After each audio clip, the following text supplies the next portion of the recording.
então, continuar apresentando a vocês algumas ideias que me levaram a conceber e, em seguida, a realizar esse projeto, contando desde o início com colaboração muito gratificante, muito construtiva, de meus alunos, então, depois de meus ex-alunos e colegas de outros lugares no Brasil.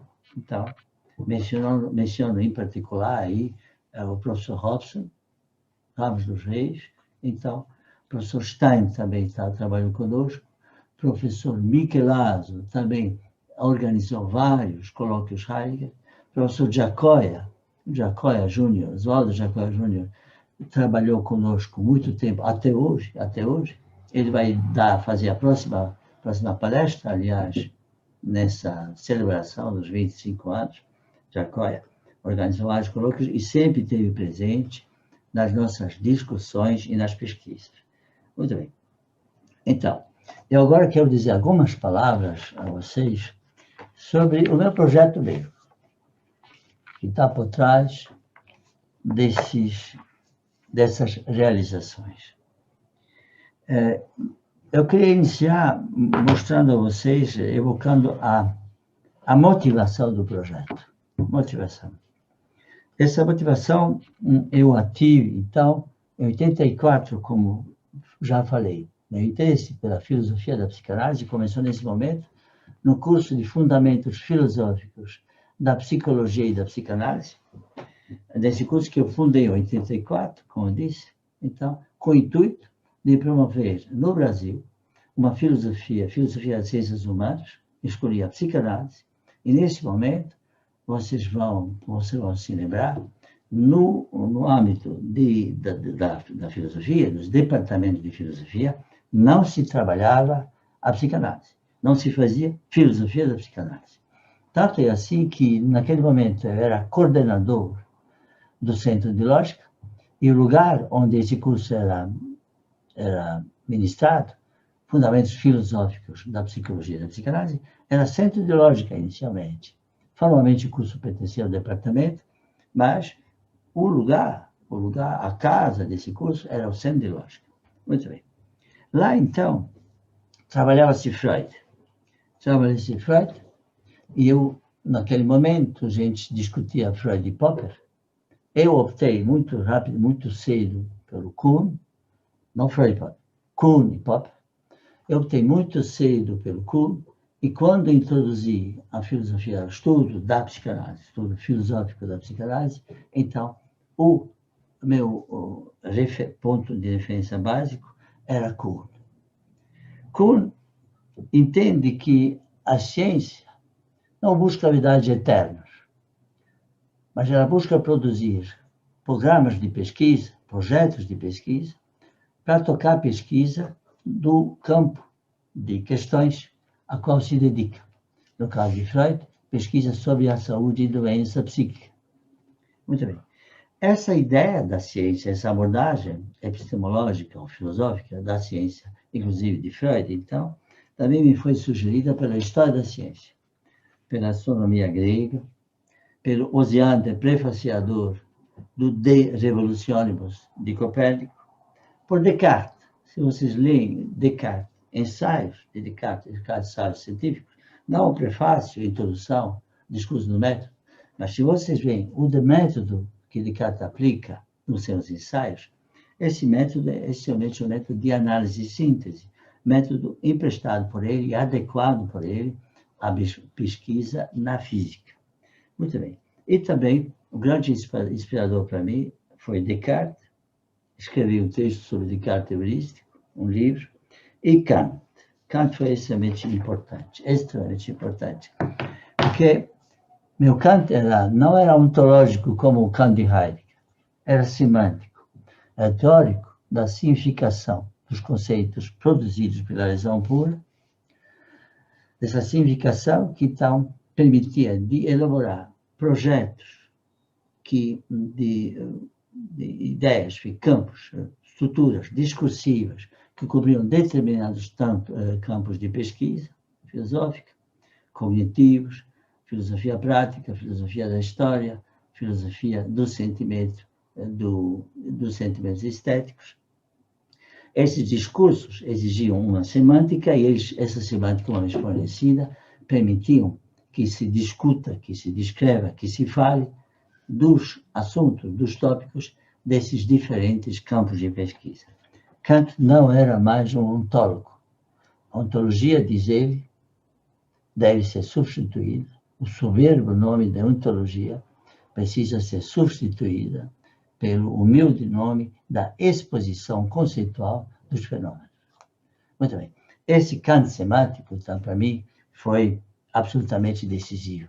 Quando eu abordo Kant, de Freud, então, em 84, eu combino Kant semântico com o meu Kuhn e com a história da ciência em termos de uma ciência que consiste em atividade de resolução de problemas.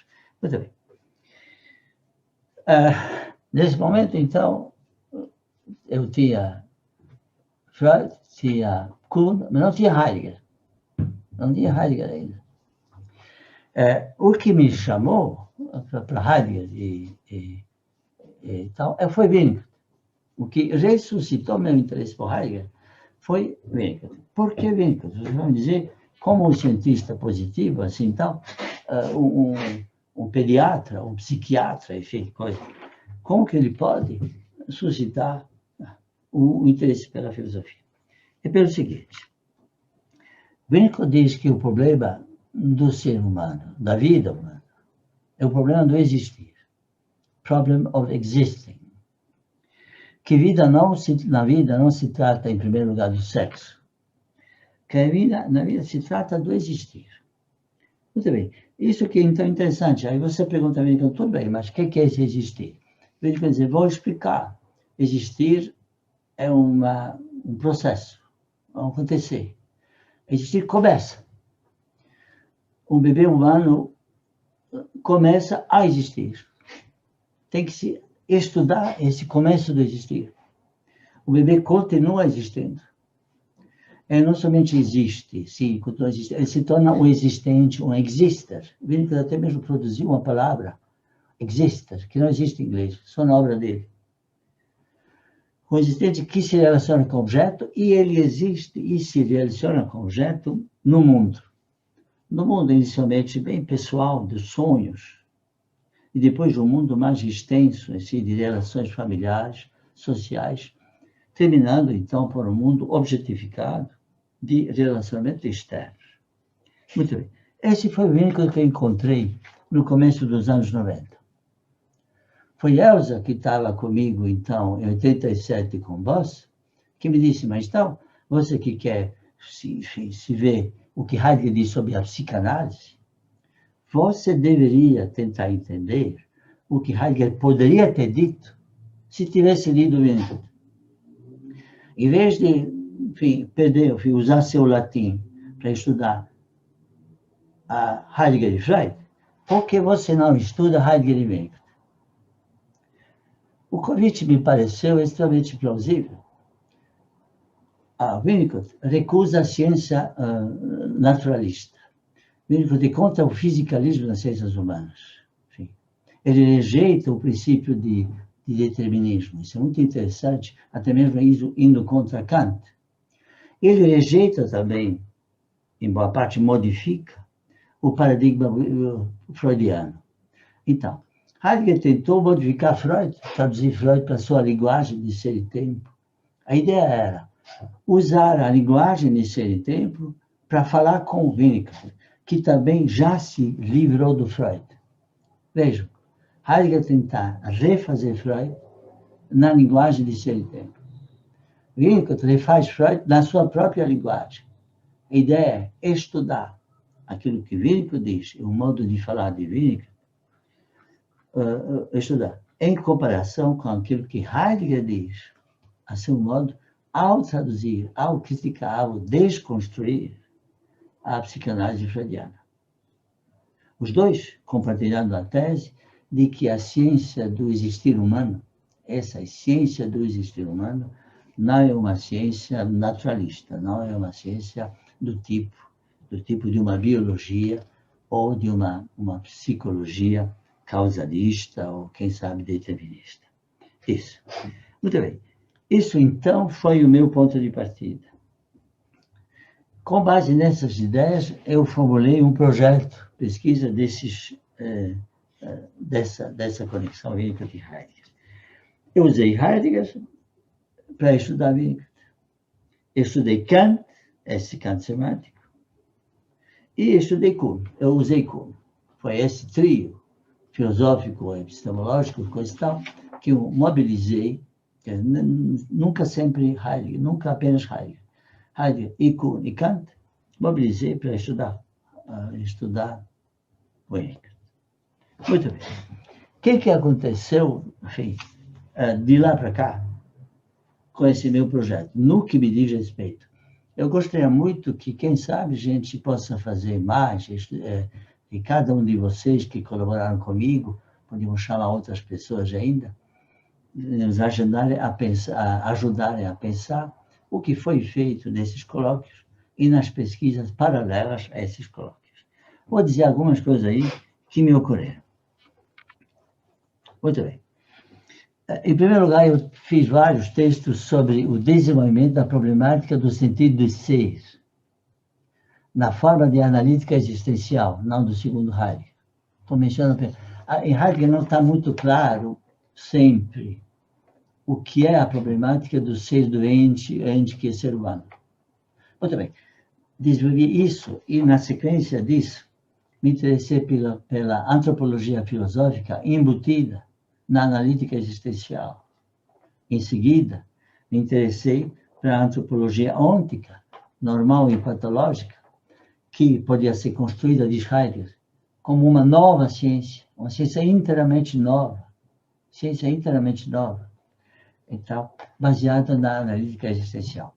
Esse é o projeto formulado em 65, 66, nos seminários de Zollinger.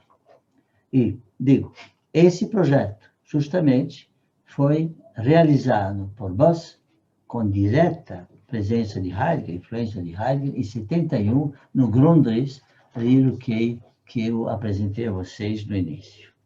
Muito bem.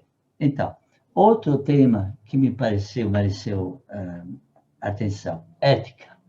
Ética da responsabilidade.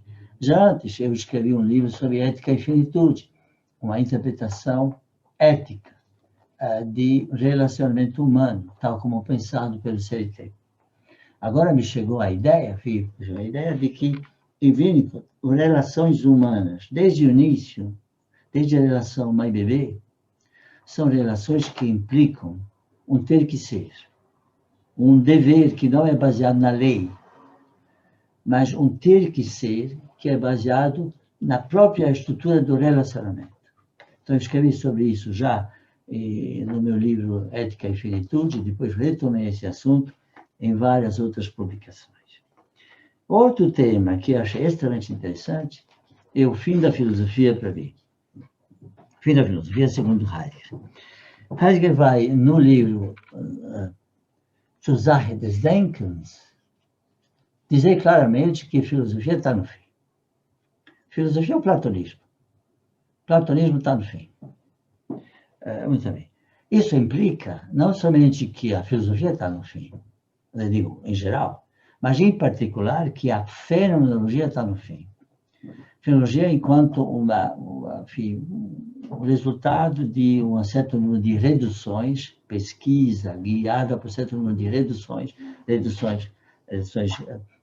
enfim, elaboradas por Winnicott, em particular, fim da redução eidética.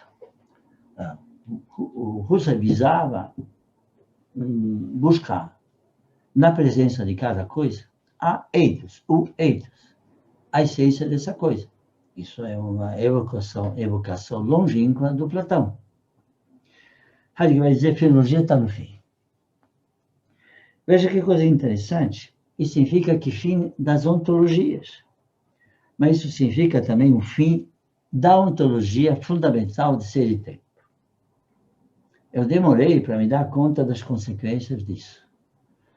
Isso significa que, olhando de ser e tempo para Heidegger, e olhando para Zollikow, que a proposta de Heidegger de fundamentar na analítica existencial como uma ontologia, fundamentar nisso uma antropologia filosófica, depois, por tabela, por cascata, uma antropologia ôntica, que esse projeto precisa ser visto.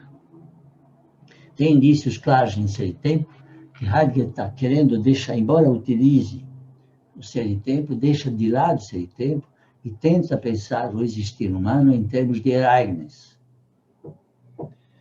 de acontecimento apropriador, como traduz Casanova. Muito bem. Então, temos realmente em Heidegger, no final da vida dele, um reconhecimento que o projeto dele de Ser e Tempo, de pensar o ser, não funcionou. Esse projeto. Não somente isso, que a ideia dele de fazer uma filosofia, uma ciência filosófica do ser, é uma ideia que deve ser completamente abandonada. Pensar, diz Heidegger, é agradecer. Perguntar pelo sentido de ser não é fazer uma ciência. Então, uma ciência fundamental, uma ontologia fundamental. Nem mesmo uma teoria de Zeitgeist, como ele diz no final de Ser e Tempo, de temporalização, que é um processo de todos os processos, Zeitgeist. Isso tudo vai ser também abandonado e, no final, no tempo e ser, vocês vão ver uma ideia de temporalização ainda totalmente diferente que aquela antecipada, enfim, vislumbrada no final de Ser e Tempo. Então, esse tema de fim da filosofia, para mim, foi muito interessante, porque achei que, então, você voltava a Kant, que Heidegger, finalmente, no final da vida, reconheceu que ele estava errado quando queria transformar Kant em ontólogo. Quando dizia que filosofia transcendental de Kant é uma ontologia transcendental, que a questão de juízos sintéticos a priori é uma questão fundamental da ontologia. Isso é Kant, de Heidegger, nos anos 20. Isso também está abandonado. Mas, quando nós voltamos, dizemos, com Heidegger, então, nos anos 60, ontologia fundamental acabou, ontologia regional acabou. Então, a própria filosofia, o platonismo acabou, a fenomenologia acabou. Muito bem. Onde estamos? Bom, vocês vão dizer, estamos no mato sem cachorro. Mas, no certo sentido, nós estamos voltando a Kant. Estamos criando juízo. Já Kant dizia que a filosofia não é mais uma ontologia soberba, ontologia, tá? Que é uma humilde exposição dos fenômenos nas estruturas discursivas, empíricas ou a priori. Muito bem, essa volta a Kant. E o que é interessante, vocês vão ver que nesse texto de 60 de Zusage des Denkens, Heidegger lembra explicitamente sua oposição ferrenha a Carnap e dá vitória a Carnap. Heidegger opunha a estrutura do analítica existencial, opunha a história, enfim, questão sobre o sentido do ser, então, tentativas de fazer uma metafísica do Dasein, coisas por aí. Opunha a lógica da pesquisa científica, então, de Carnap. Muito bem. Nos anos 60, ele vai dizer, no fundo, filosofia acabou. Isso quer dizer, ela agora se reduziu ao conjunto de ciências empíricas. E a parte abstrata, filosófica, que permanece ainda, consiste em lógica e semântica. Quando eu li isso, eu devo dizer que eu fiquei muito contente, porque foi exatamente essa tese que eu defendi a partir do começo dos meus estudos, então, sobre Kant, sobre o Kant semântico. Bom, isso, então, são coisas que eu ganhei aprofundando Heidegger. Mas eu também me distanciei de Heidegger. Primeiro, eu reconheci com ele que o fracasso do seu projeto de pesquisa sobre sentido do ser em geral.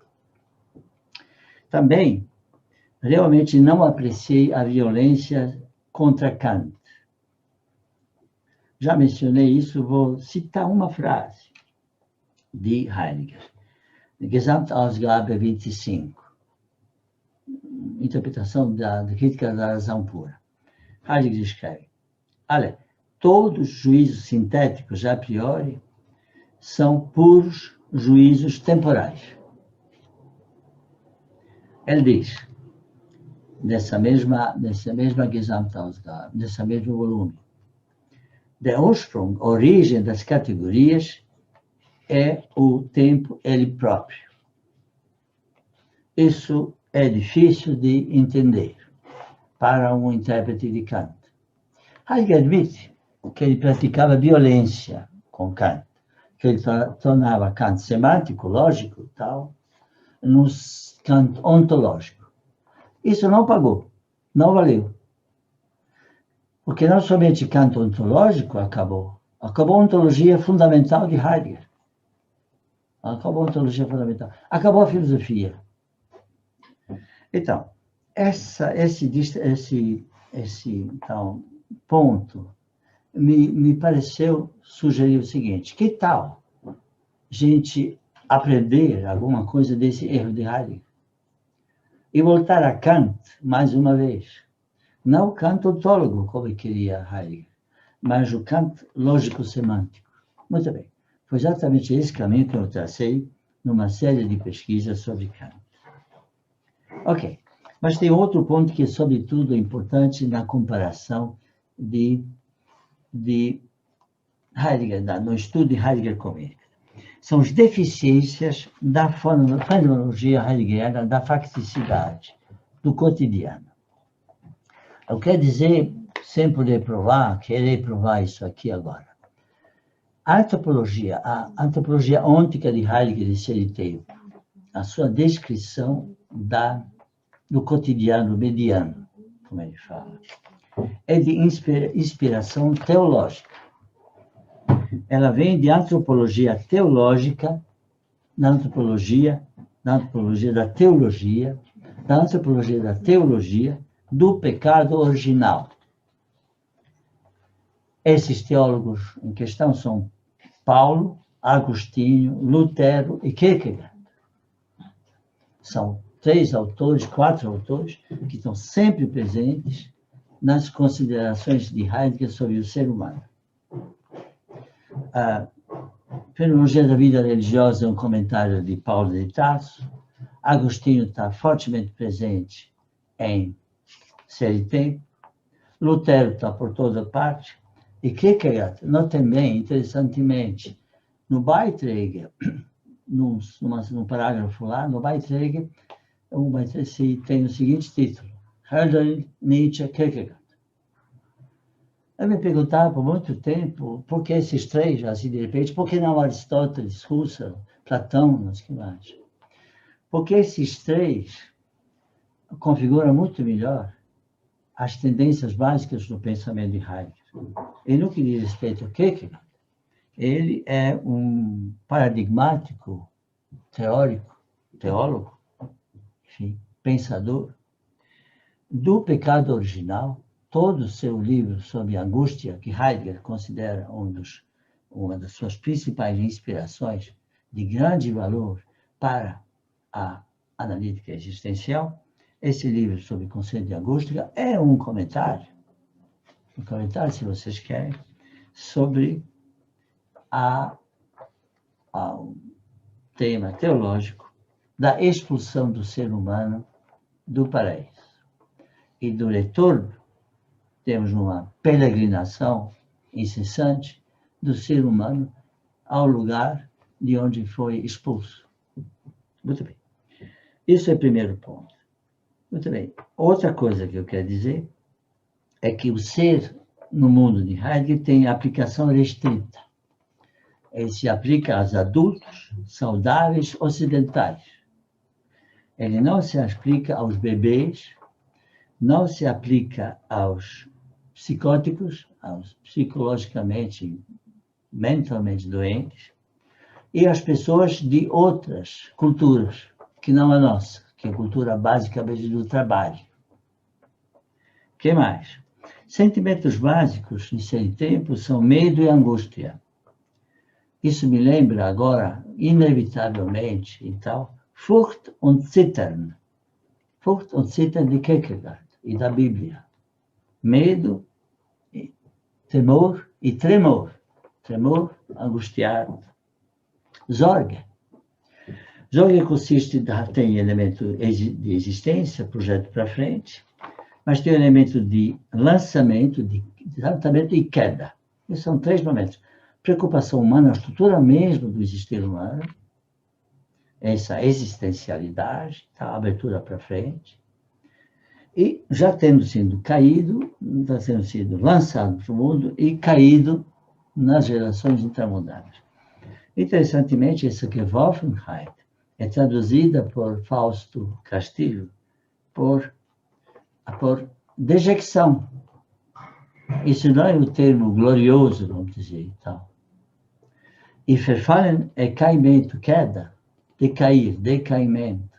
Vida humana é vivida no estado de dejecção, decaída. Isso é a estrutura das orgas. Estrutura das orgas. Cuidar do existir no cotidiano é cuidar da sua dejecção decaída.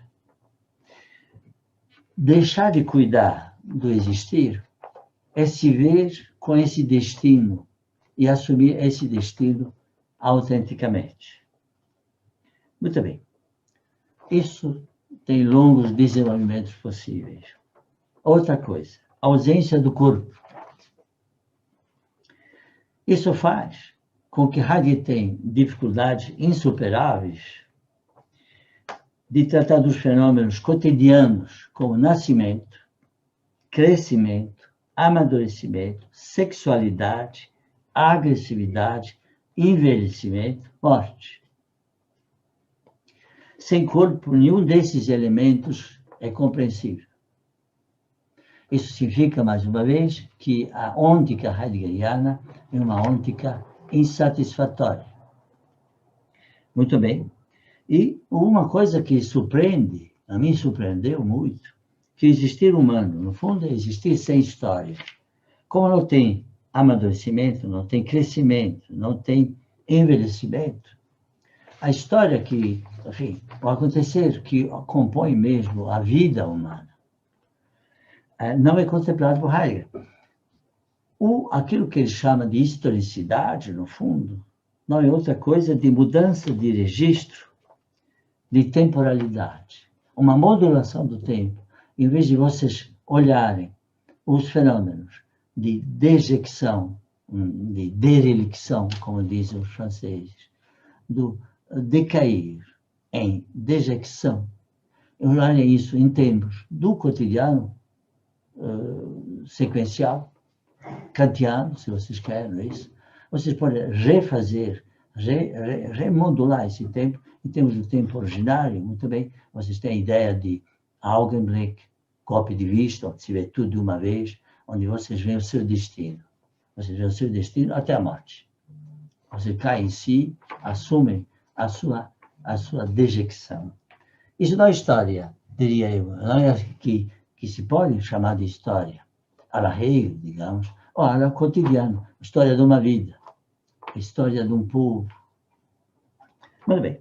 E, finalmente, o que se pode acrescentar nessa lista toda, a ideia que Heidegger tem 2 tipos de entes, 3. Tem o ser humano, existir humano, tal, o ente humano, tal, os homens, os instrumentos e as coisas à vista, tal, Vorhanden, tal, presencialidade, como digo, meras presencialidade da minha tradução. Muito bem, mas tem muito mais objetos. Objeto de arte não está inserido em tempo. Ele vai introduzir depois, Heidegger. Mas ele nunca vai introduzir objetos de seres humanos iniciais, dos bebês. Bebês não fazem arte, bebês não têm objetos sexuais, bebês não fazem ciência, nem fazem filosofia, bebês não martelam, mas bebê tem os objetos. Bebê tem os objetos. E vindo que eu digo uma coisa interessante, no fundo, todos os nossos objetos posteriores, esses que eu mencionei indiretamente, e os objetos de Heidegger, são evolução de primeiras relações objetais, então, com a mãe e com objetos da vida inicial. Muito bem. Então, isso me parece extremamente importante, então, de lembrar. Acho que o projeto heideggeriano, baseado basicamente em ser e tempo, de elaborar um quadro de compreensão e de pesquisa dos fenômenos ônticos, dos fenômenos da vida humana normal e patológica, que esse projeto merece ser revisado. O próprio Heidegger deu uma dica para isso. Ele diz, tem uma relação de mutualidade, complementaridade entre o ôntico, pesquisas ônticas e pesquisas ontológicas. À luz dos existenciais, examinamos os fenômenos ônticos e usamos os resultados das análises dos fenômenos ônticos para subir no nível de conceitos existenciais. Muito bem. Esse vai e vem que Heidegger entende que pode ser praticado para poder produzir uma nova ciência ôntica, uma nova antropologia patológica e normal, que esse vai e vem, então, pode ser continuado por nós. Nós não precisamos utilizar a clínica de Buss, nós podemos utilizar a clínica de Winnicott, podemos utilizar outras clínicas, então, para ter um banco de dados ônticos. Analisar esse banco de dados ônticos do ponto de vista da questão do ser, do existir humano, utilizando tudo que Heidegger pode sugerir sobre essa tópica. Muito bem. E subir para cima, para uma estrutura do existir humano, que não precisa necessariamente ser idêntica ao In der Welt sein de Heidegger, onde o mundo é o mundo do trabalho, é o mundo objetificado, e não o mundo da vida inicial do ser humano, mundo diferente. Tal. E também subir lá para estruturas ontológicas, para estruturas gerais do existir humano, não digo ontológicas, mas estruturas gerais do ser humano, universais do ser humano, do existir humano. Então, essas estruturas que não são mais idênticas às orgas, onde a ideia de existencialidade certamente permanece, mas a ideia de dejeção, a ideia de caimento, decaimento, que resulta num momento de angústia para a morte, no momento onde a morte surge no nosso horizonte existencial, resulta num reconhecimento que nossa vida é um destino que temos que assumir. Muito bem. Essa ideia dos órgãos, essa ideia de cuidado para consigo mesmo, com o cuidado de um destino que é imposto por um lance que não é nosso, que vem, não se sabe exatamente de onde, esse lance, esse Gewaltigkeit. Então, isso pode ser também reexaminado à luz de alternativas sobre o existir humano cotidiano. Muito bem. Então, essas são umas dicas que acho merecem ser consideradas hoje, e são consideradas por mim, enfim, as pessoas que trabalham comigo, quando a gente tenta usar Heidegger para dialogar comigo. Vem com o teórico, como disse, enfim, pediatra, psicanalista, tal, analista, do começo e da continuação do existir humano. Em Winnicott, angústia não é o sentimento estrutural. Não é o sentimento estrutural. Sentimentos estruturantes de Winnicott, estruturais, são sentimentos de confiança, de segurança, de fé em outro, de estabilidade, de onipotência, de potência, de ser real, de ser realidade, de se realizar. É muito diferente esse conjunto de sentimentos que Winnicott propõe do temor e tremor de Heidegger. E assim por diante, assim por diante. Acho, então, que ímpeto principal, para resumir, de se ler Winnicott a partir de Heidegger, resultou numa descoberta, que eu acho. Numa descoberta da possibilidade, do interesse de continuar lendo Winnicott com Heidegger. mas também numa possibilidade de reler a ôntica e até mesmo a analítica existencial de Heidegger a partir de Wien. Isso quer dizer o seguinte, que existe um filósofo oculto, no pediatra e psicanalista que era Wien. Ele mesmo dizia que ele era cientista, metade poeta, que ele era filósofo das relações humanas e que ele se dava como tarefa de considerar o ser humano e a vida humana como um todo. Muito bem. Então, vou terminar por aí, eu quis evocar um pouco, então, o lugar no qual eu me encontro agora, 25 anos depois. Perdi algumas ingenuidades. Então, aprendi muito sobre Heidegger. Aprendi sobre Winnicott.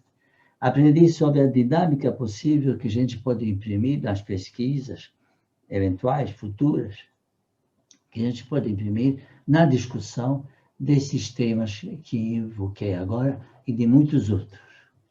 Pronto, isso aqui que eu quis dizer a vocês, então, no momento onde eu também me junto aos 4 dos colóquios Heidegger e aos colegas, todos os colegas, a festejar os 25 anos desse projeto iniciado, que eu iniciei aqui na PUC e na Unicamp, e que eu tenho para mim. Então, muito obrigado. Obrigado, Luparic, pela sua disposição, contribuição conosco. Temos tempo para algumas questões, já temos algumas aqui. Uma delas, né, do Leonardo Rodrigues, pergunta como o senhor enxerga, como o senhor vê os caminhos e intérpretes de Heidegger mais contemporâneos. Eu não estou te ouvindo bem, Éder, não estou te ouvindo bem. Sim. Uma das questões aqui que o Leonardo Rodrigues coloca é como o senhor enxerga os caminhos que alguns intérpretes mais contemporâneos do Heidegger têm tomado, como Sloterdijk, Jean-Luc Nancy, Byung-Chul Han, que são autores que ainda estão trabalhando com Heidegger, né? E como é que o senhor vê essa contribuição desses filósofos? Já que, né, complementando assim, a questão, já que o senhor coloca, né, a filosofia do Heidegger numa perspectiva que me pareceu já um pouco, de certa forma, datada, né? Como é que o senhor, então, vê isso, né? A contribuição contemporânea de alguns comentadores, Sloterdijk, Nancy, Byung-Chul Han? Então, eu não diria que eu considero Heidegger datado. Nenhum filósofo disse tudo, nem nenhum filósofo está certo em tudo que falou. Não é isso? Então, a gente pode dizer muita coisa criticamente sobre Kant, sem falar o que se pode dizer criticamente sobre Hegel, sobre Platão. O próprio Heidegger destituiu Platão como patrono do pensamento ocidental. Enfim, não tem nada de novo a mostrar limites de um projeto filosófico. Isso não é bem assim. Então, projetos filosóficos são grandes, então eles sempre inspiram aqueles que se debruçam sobre questões básicas, fundamentais, iniciais, que dizem respeito à vida humana. Isso aí. Muito bem. Quanto a essa pergunta, para dizer a verdade, eu nunca fui um estudioso assim, da literatura secundária. Eu sempre me deixei levar pelas minhas perguntas que eu tinha. Se via que essas perguntas tinham um certo respaldo, então, se mostravam frutíferas em estudar o autor, eu ia atrás. Meu campo semântico é assim, existem alguns livros anteriores ao meu, sobre Kant semântico, sobre semântica em Kant, mas são poucos. Eu não os conhecia. Então, isso é bem. Então, para dizer a verdade, eu não leio, não se tal. Sloterdijk eu li, porque percebi imediatamente tal, que ele está, sem confessar, utilizando o Winnicott. Quando ele fala da díade entre a mãe e o bebê. quando ele fala da bolha que junta a mãe e o bebê, quando ele fala da intimidade, da mutualidade entre os dois. Então, quando fala essas coisas, no fundo, ele está retomando certas teses explícitas Winnicottianas. No início, não são 3, nem 1. No início, são 2, a relação de mutualidade. E o que a mãe faz é permitir que o bebê seja. Então, você ter tido o Sloterdijk é meu companheiro de viagem, devo dizer. Companheiro de viagem, que eu descobri assim, depois de ter lido Esferas, 1, 2, 3, tal, Esferas. Então, a minha diferença com o Sloterdijk é que ele, ao invés de se deter, fazer valer as descrições clínicas, factuais, dos fenômenos humanos, da relação mãe-bebê, por exemplo, ele usa metáforas linguísticas, sim, modo de falar, metafórico. Ele usa muitas imagens também para representar relações interhumanas e tal. Usa diagramas, usa imagens, sobretudo, e tal, que o dispensa a fazer um trabalho conceitual. Que é o que eu me obriguei a fazer ao estudar Winnicott, então, é de reconstruir a trama conceitual do seu pensamento. Examinar essa trama conceitual à luz de Heidegger, não somente à luz de Heidegger. Examinar Heidegger à luz de Winnicott. Mas meus esforços eram menos efusivos, menos espontâneos, menos imagéticos, muito menos do que os de Sloterdijk. Mas Sloterdijk é um amigão, é um amigo, enfim, próximo dos meus projetos, sim. Tem várias questões aqui. Há uma questão da Michele Borges, que ela é uma pergunta mais sobre o Winnicott do que sobre Heidegger, né?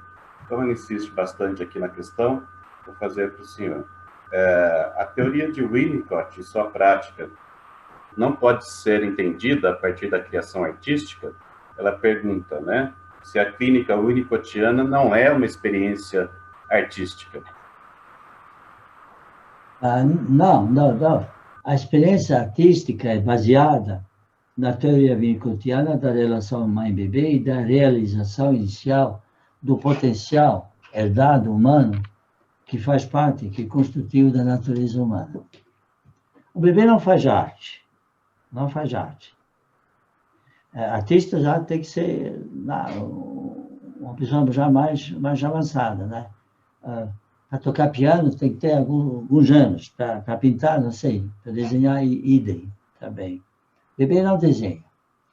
Mas o que o bebê faz, ele tem seus objetos, que chama o Winnicott, esses primeiros objetos, não eu.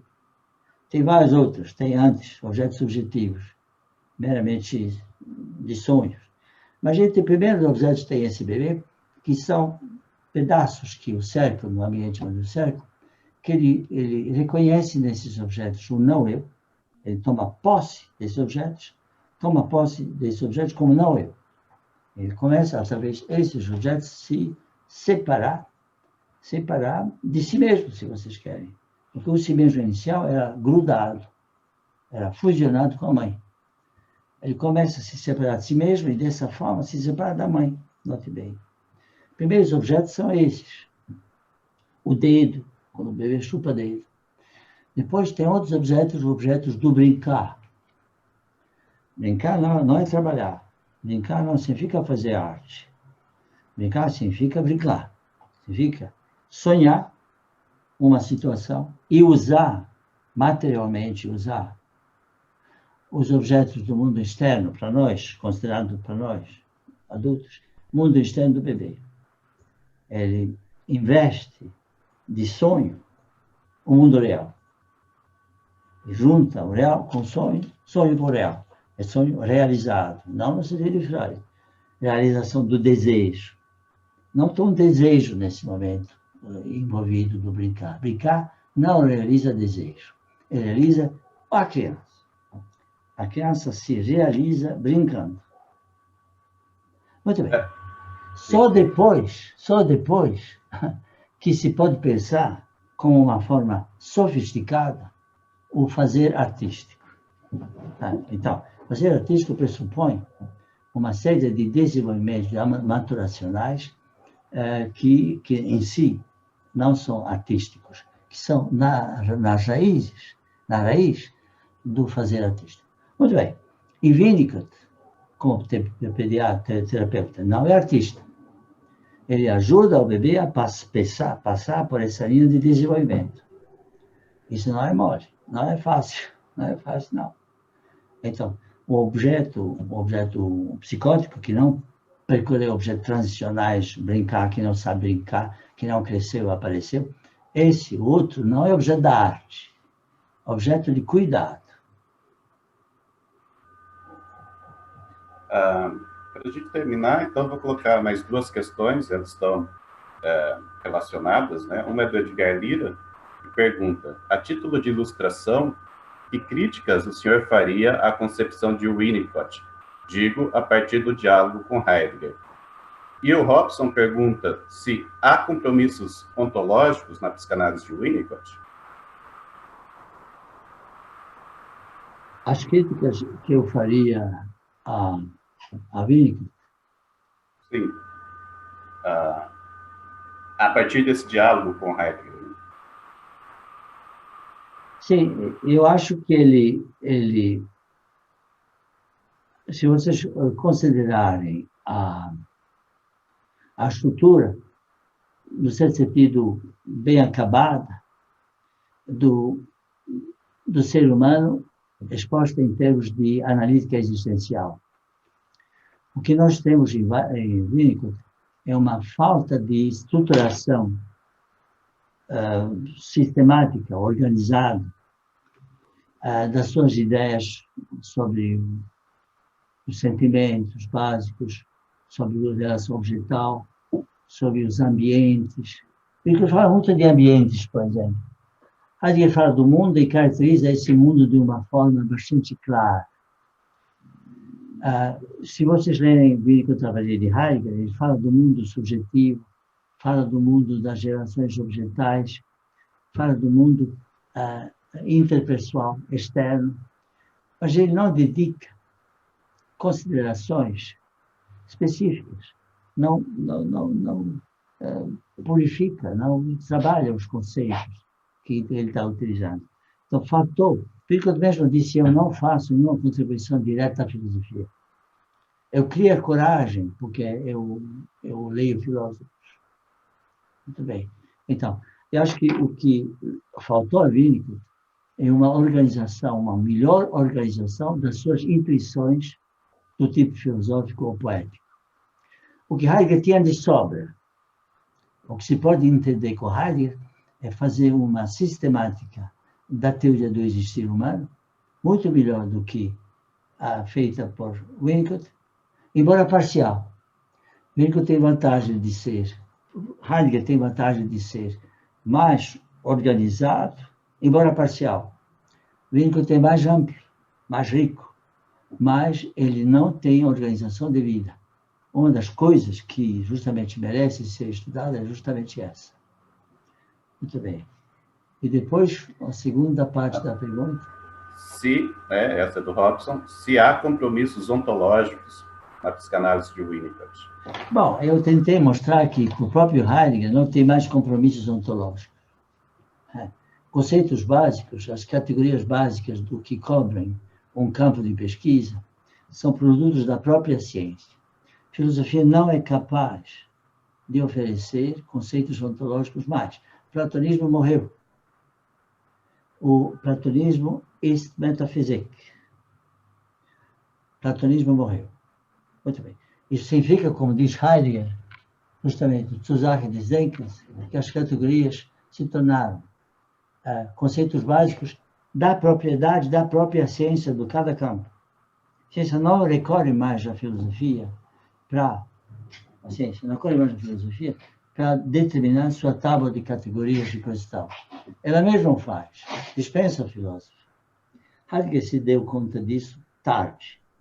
Então, esses conceitos básicos, categorias que são produzidas como elementos estruturantes no campo de trabalho científico, elas não têm caráter ontológico, não dizem que coisas são, mas como devemos pensar as coisas e tratar as coisas para poder fazer pesquisa empírica. Esse é o problema, a questão kantiana. A ontologia, a nobre, orgulhoso título da ontologia, deve ser dispensado da filosofia, substituído pela teoria da exposição num discursos a priori, tudo bem, a priori, de uma forma ou de outra, discursos históricos, estéticos, práticos, da teoria do direito, e assim por diante, exposição do material, de uma certa matéria, tal, certos conteúdos, exposição nesse discurso. Basicamente isso. Nesse momento, a ontologia começa a pertencer aos monumentos do trabalho histórico do passado, segundo o próprio Heidegger. Kant já decretou não a morte de Deus, afim, Kant. Ele decretou a morte da ontologia. A ontologia, então, é uma coisa do passado. Eu diria assim. Então, não há como mais. Heidegger, enfim, em 1920, ele era ainda, então, um aluno de Husserl. Ele fazia aulas sobre Platão e Aristóteles. Tá? Depois mudou. Então, eu acho assim, que tem... Agora, a ideia de que existem estruturas discursivas universais que cobrem um campo do existir humano, isso sim. Essa ideia está em Winnicott. Ele fala de universais do existir humano. O brincar, por exemplo, é um universal. O processo de integração é universal.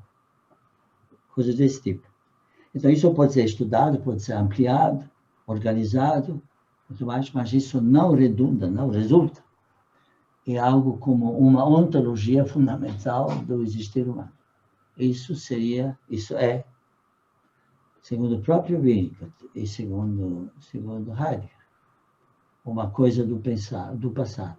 Existe dimensão filosófica no pensamento de Winnicott, mas essa dimensão não é aquilo que nós chamamos tradicionalmente de ontologia. Aí, nesse momento, Heidegger e Winnicott também se juntam, então, muito claramente. Só terminar as outras duas questões, de tempo um tempinho. O Rafael Ribeiro Almeida pergunta em que medida as descobertas de pesquisas ônticas estendem e ampliam a analítica existencial ou, eventualmente, a alteram por substituição de pressupostos, ou as duas coisas. Muito bem, eu falei dos sentimentos básicos. Heidegger são medo e angústia, na verdade.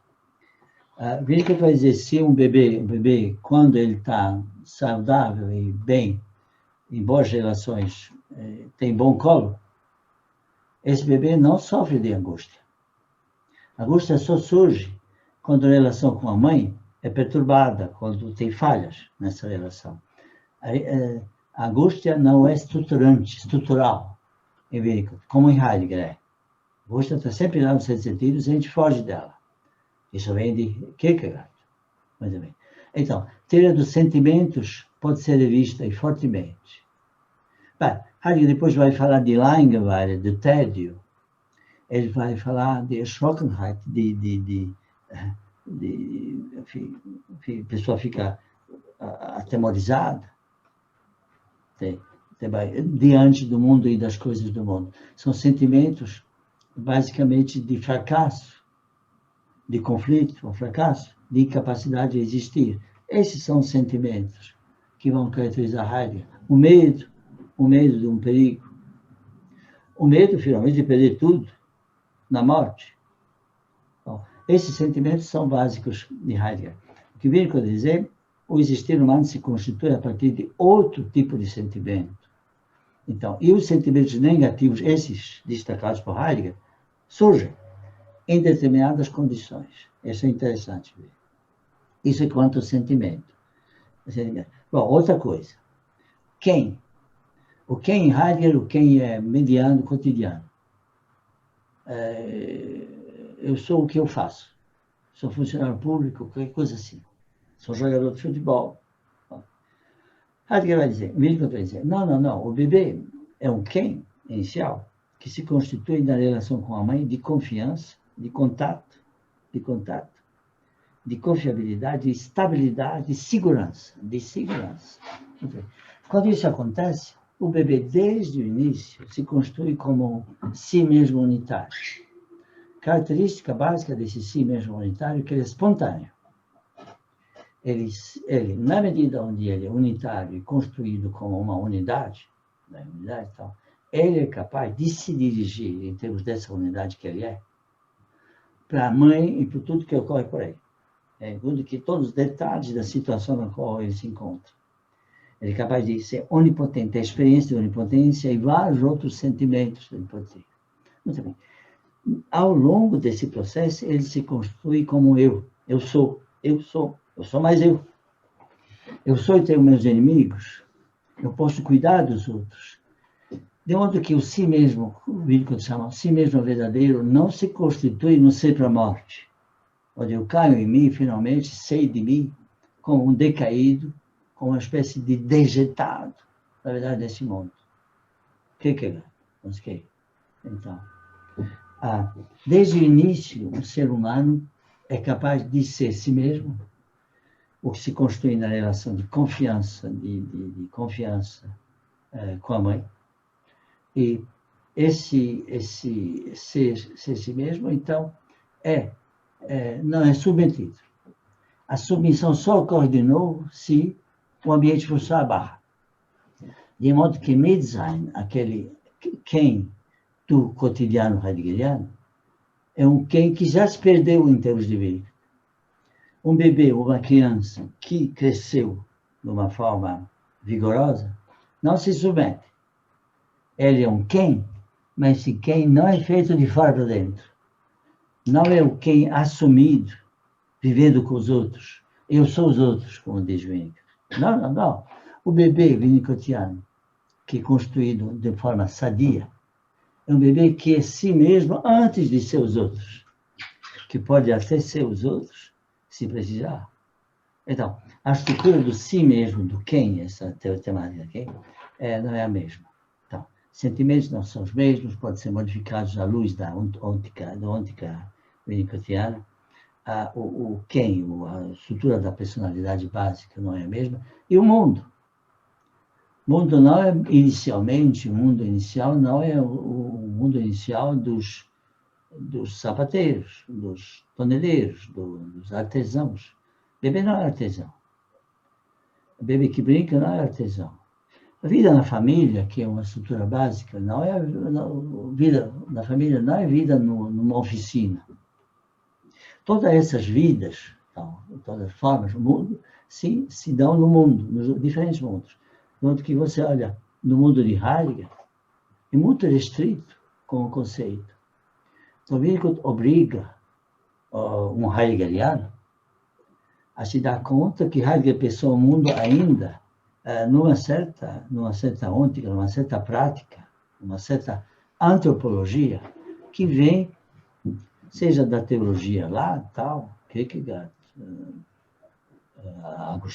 Agostinho, antropologia do pecado, tal, e de Aristóteles, na verdade. Aristóteles não era pediatra, Aristóteles não sabia nada dessa antropologia mais moderna, pós-freudiana. Aqui temos realmente uma riqueza dos estudos do ser humano ônticos, tal, que a filosofia tradicional desconhece. Simplesmente desconhece. Filósofos também têm seus pontos cegos. Tem pontos cegos no olhar filosófico. Tem sonhos dogmáticos dos filósofos. Filósofos são sonhadores, gostam de fantasiar. Enfim, a ciência empírica, esse é um ponto kantiano que eu gosto de fazer.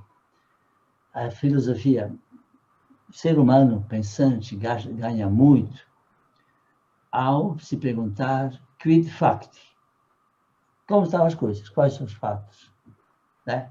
E depois perguntar quid iuris, não é verdade? Kant quer dizer, estudo matemática, estudo física, estudo questão. Química para Kant era incompreensível, enfim, mas física e tal. E ele era um estudioso detido da física e da matemática da sua época. Eu diria, para vocês fazerem uma ôntica, um estudo do cotidiano humano, tem que estudar Vírico, tem que estudar o processo de amadurecimento do ser humano desde o nascimento, eu diria mesmo, desde a concepção até a morte. Bom, nós chegamos ao nosso tempo, infelizmente.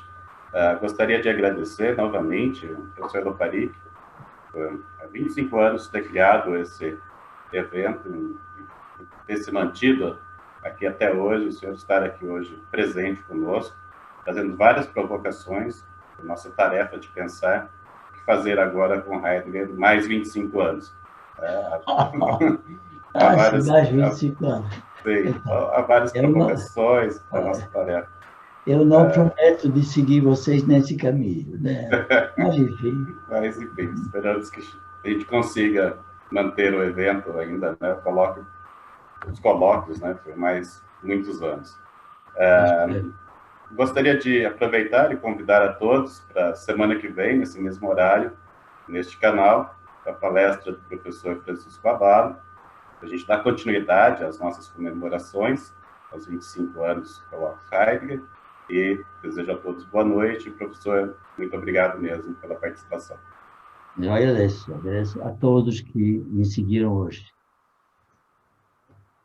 Obrigado. Boa noite. Boa noite.